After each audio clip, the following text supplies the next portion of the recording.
Chapter 5. Retrieving the Grant Naylor. The impound warden looked like a fussy little shit with soulless beady little eyes that sat unfortunately close to each other under a slick oily black side parting. He had a fastidious little moustache fashioned an inch in all directions, perched under his stern angular nose, which, being so sharp, seemed out of place in the centre of his puffy round face, which, incidentally, sat on a head that was sickeningly disproportionate to his tiny body. His head was the size of that of a large man's, his body the size of a small boy's. On first appearances, he appeared to Clav to be exactly the type of person you'd expect to work in a government-run position of authority. All of these extremely unfortunate features would have been the object of ridicule throughout his younger years, and no doubt steered him towards the bitter pursuit of a career with a tidy little uniform and some degree of power over those he considered beneath him. His pristine uniform was a dull military brown, which bore illuminating neon seams for visual awareness. His helmet was a shiny black dome, the type that had an inbuilt retractable orange visor that he chose to permanently wear down, to protect his eyes, even though all that he'd done all day was look at his datapad, which again only confirmed Clav's suspicions that this man was your typical government prick, following the health and safety guidelines to the letter, despite being completely unnecessary. Clav's ship, the Grant Naylor, stood static in its docking bay like an angry, bitter black rectangle. Upon its black, unsightly mass were several brand spanking new, shiny silver pipes and panels, where the work had been carried out on it to bring it up to regulations. This upset Clav a great deal. He hardly recognised it. "What have you done to my baby?" "It's been brought up to regulations, sir," the attendant explained. "You fucked it. You could have sprayed the panels white. Look at it." "Not our responsibility, sir." "And where the fuck's my satellite dish?" "It was an illegal satellite dish, sir." "No, it wasn't. I paid for that." "It may not have been stolen, sir, but I assure you it was illegal. It was wired to an illegal receiver. You were stealing transmissions that you should have paid for." "My twin jets. Where are my fucking twin jets?" "Well, not only did they emit toxins way above the specified legal limit, sir, but that part is also an illegal part. We've also put a restrictor on your hyperdrive." "A restrictor?"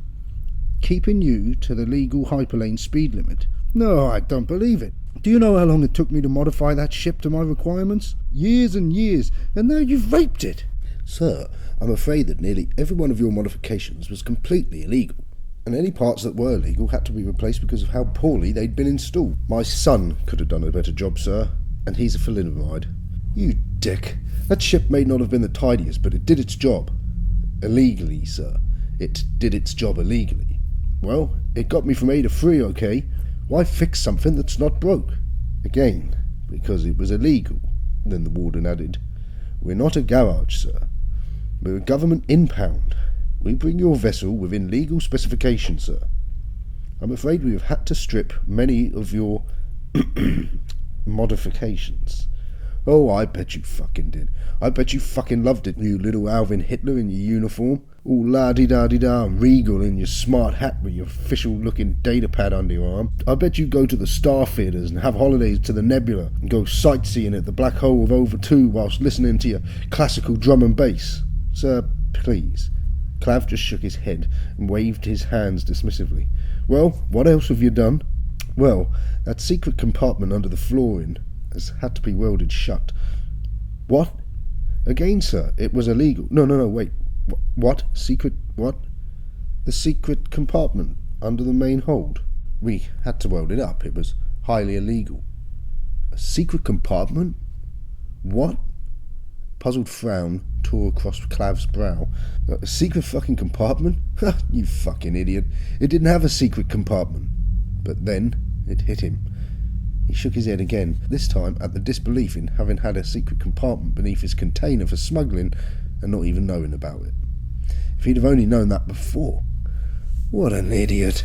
The attendant stepped back away and watched the reprobate in front of him throw a paddy. Tears of frustration welled in his eyes.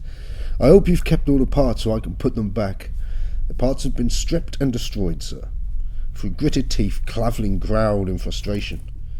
"Imagine if I came down here and told you—" Clav tried to think of a witty and clever example to demonstrate to the attendant attendant how he may feel if the shoe was on the other foot. However, his brain clogged up as he tried to conjure up some kind of image. If I told you that, if I took your... He looked around the docking bay for inspiration. Nothing. Yeah, fuck it, he cursed.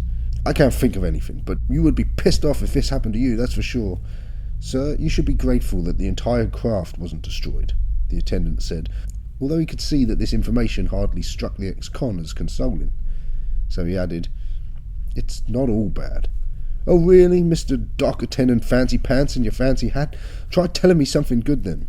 Well, your navcom's been replaced to accept the newer systems. Your console was about a century out of date. Now it's state-of-the-art. Oh wow, Clavlin mocked. And your proximity sensors, and your undercarriage jet pads, they've been modified and repaired to allow for easy vehicle parking. So, big deal. I can park any fucking craft without proximity sensors. The guard remembered the state of the undercarriage when the vessel was first towed into the impound, and he recalled the conversation that the mechanics had about how it must have been driven by an elderly lady with one eye missing and a severe cataract in the other. Anything else you shitters have fiddled with? We've reconnected your pilot seat toxin prohibitor. Oh, well, why'd you do that? Why? The attendant thought the question was ridiculous, but spelt it out anyway. Sir, it's illegal to disable your toxin prohibitor. It's there for a reason, to prevent persons driving under intoxication. But I learned to fly intoxicated. I got my license high and drunk. And how am I going to get this thing out of here now? You're not intoxicated now, are you? No, Clavlin lied, hoping that the half bottle of Cray gin he drank this morning hadn't affected him. But in case you didn't know, I only got out of the joint last night, and probably still a little bit drunk from last night's celebrations. Well, if you're over your limit, sir, then you will be incapable of ignition, I'm afraid. Oh, we'll see about that. Yes, we will. Dick! The attendant stood, unflinching, took his data pad from under his arm, and held it out to Clavlin. Well, I think we're just about done here, sir, so if I could just get your thumbprint here, and then I guess she's good to go, providing the prohibitor allows you to pilot the vessel. Clavlin snatched the pad from the attendant's grip. Please, sir, that's a highly sophisticated piece of equipment, the attendant said. Clav thumbed in the designated space on its screen so hard that the perspex screen ground into the liquid crystals beneath it, creating oily pools around his chubby, dirty digit. Please be careful, sir. The attendant tried to take the pad back. Oh, what, like you were careful with my ship? Oh, okay, Clav teased, snatching the pad away from the attendant's attempts to grab it. Is this careful enough? He said, throwing it across the concrete floor of the docking bay. The attendant scurried after it, finally going red in the face, and Clavlin made his way to his craft. Fucking cock! He hollered over his shoulder. Have a nice day, sir, the attendant called with mock sincerity. Fuck off, Clav jeered. Mark my words, I will have the last laugh, you fucking Hitler.